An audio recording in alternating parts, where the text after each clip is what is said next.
Let's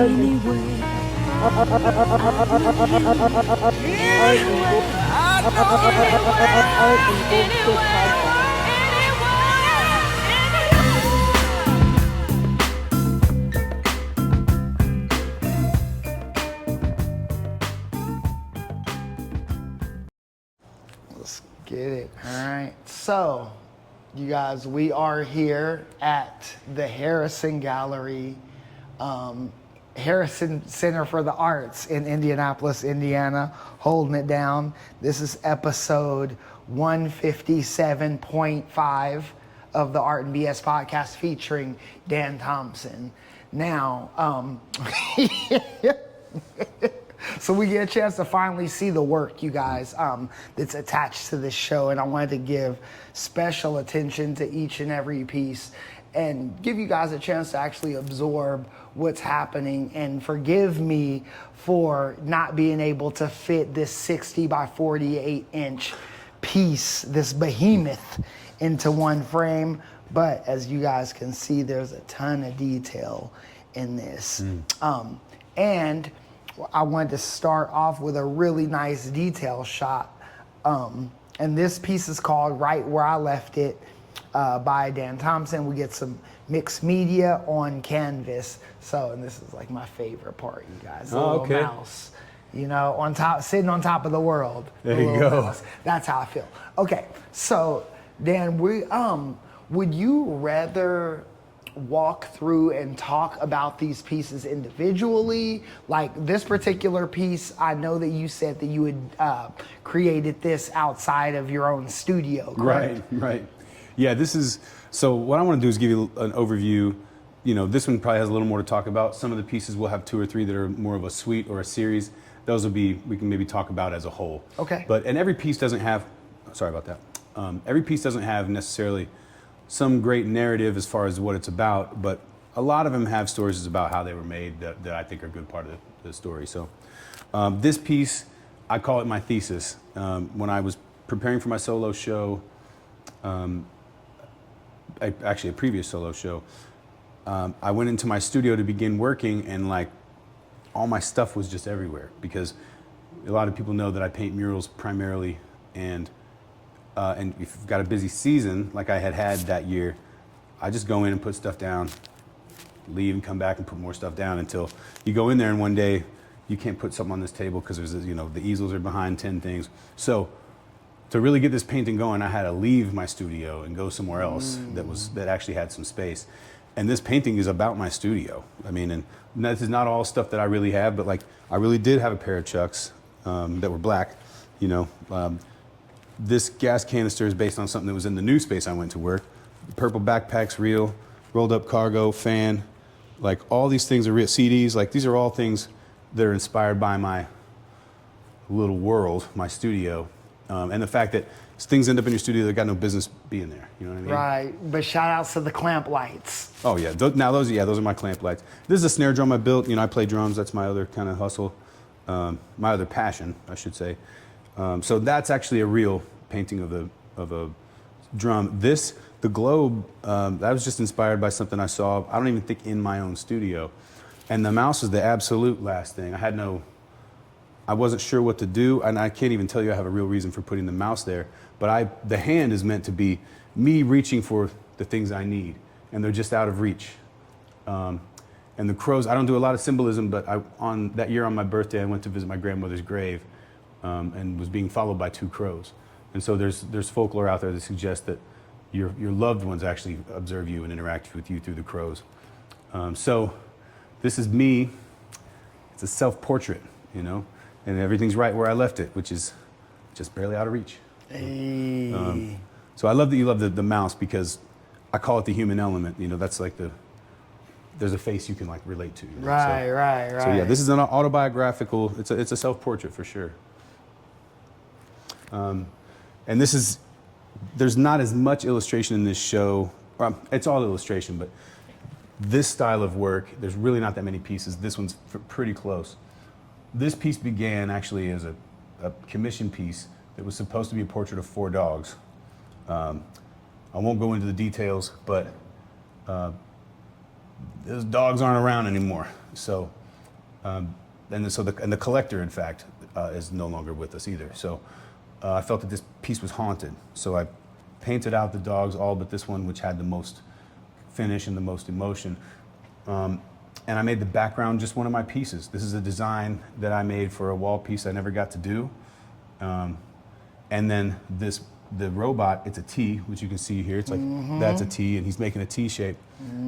That was something I borrowed from a live piece I did maybe 3 or 4 years ago that, again, I liked the way it looked, but I never really got to give it the personality I think it deserved. And then the black and white checkerboards, I mean, that's Indy 500. You know, this is first Friday in May. If you know, you know. You got to appeal to the race fans around here. Yeah, man, and the thing that I appreciate is, even though, and we talked about this on the episode, the dog being there before the graffiti and the sidewalk, right, and the environment, it still looks as though the environment has the same level of finish as the dog does. Right. So now, how was that? Was that something that you had to intentionally work at to make the environment have that same level of finish, or did you have to dial the dog back because the environment had too much flavor and sauce? What was the process? Honestly, to me, the dog has a texture that nothing else in the piece has. So I actually felt that it stood apart a lot from it. But there's way more randomness and texture in the dog. The ground, I mean, when I was doing the sidewalk, it was really just a matter of what do I need to do to make this feel natural? And frankly, I wouldn't even call it 100% success. There's other things you could do to make it feel more realistic. But once I started messing with pencils, I had to do more pencils. Like, you know, that's kind of the design philosophy. You do it once, you got to do it again, because then it's a stylistic choice and it's not an accident.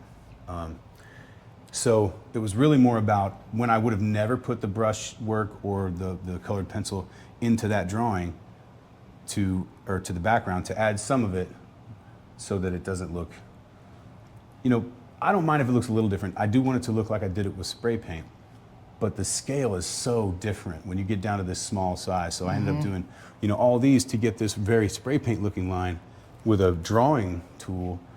Took a lot more passes. And then here, I always like to do a fatter outline around my pieces. So I actually did that with a paintbrush instead of the markers because it was fatter. So this is really, really, the narrative of the dog to me is completely up to interpretation. He's just standing here in front of this. But I like to show this graffiti living in the environment, because to the people who live there, to the dog that lives there, I'm not saying they don't like it, but it's the wall to their house, their building, or whatever. You know, you do your painting, no matter how much you think it's a masterpiece, you walk away. Right. And now it's behind something else going on. You know? Yeah, definitely. So we have the turn left. Yep. You know, the chunky, stylized race car. So now was this specifically for the show and the Indy 500 sort of theme? Yes, or sir. How did you come to this? Excuse me. Yes, so knowing that it's the first Friday in May, you get a lot of Indy 500 people, you know, race fans. And you know, that's kind of anything. You know, the city doesn't really turn on until May. And I was advised by people who have shown work here before, it would behoove you to do some Indy 500 stuff. You would probably sell some Indy 500 stuff. Now, for me, I want to be an illustrator more than I want to be another kind of artist. And so for me, it was a matter of how can I apply some imaginative processes to this format so it doesn't look like anything you would get from somebody else. Right. So I call this one mash the gas and turn left, because that's how you race. You mash the gas and turn left. Oh, there you go. So I try to make these Indy cars look more like something I would draw than something you would see on a racetrack, to be honest with you.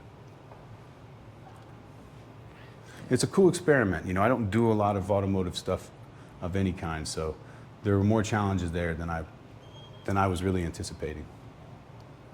Really? So what were some things that you were challenged with that you didn't anticipate on these? Well, it's like, how do you make it? I didn't know for sure if it was interesting and also looked like an Indy car.